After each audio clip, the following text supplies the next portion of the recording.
কি রেডি করছো কাকিমা? এই যে কালকে রুটি ছিল, একটু ঘি দিয়ে গরম করে দেবো, তরকারি দিয়ে খেয়ে যাবে স্কুলে। আচ্ছা, কোন ঘি? ঘরের ঘি? না, কেনা ঘিরে। ঘরের ঘি আছে, ওইটা এখনো খরচ করিনি। ঘরে ঘি বানিয়েছি তো, ঘিটা রাখা আছে। তো ঘরের ঘিও আছে, তো এটা কেনা ঘিটা আগে শেষ হয়ে যায়, তারপর ঘরের ঘি দিয়ে গরম করে দেবো। রুটিগুলো খেতে ভালো লাগে, বাসি রুটিগুলো। বাসি রুটি খেলে তো ইমিউনিটিও বাড়ে। হ্যাঁ, বাসি জিনিস খেলে ভালো হয় শরীরের পক্ষে। বাসি রুটিটাও গরম হয়ে যাবে, ঘি দিয়ে করে দেবো, খেতেও ভালো লাগবে তরকারি দিয়ে, ঘি দিয়ে। তাই এলাম ঘি দিয়ে একটু গরম করে দিই রুটিটা।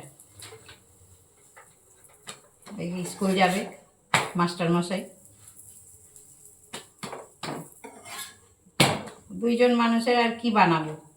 ওই বললাম কি একটু রুটি ছিল, ঘি দিয়ে গরম করে দিলাম, ওইটাই খেয়ে চলে যাবে।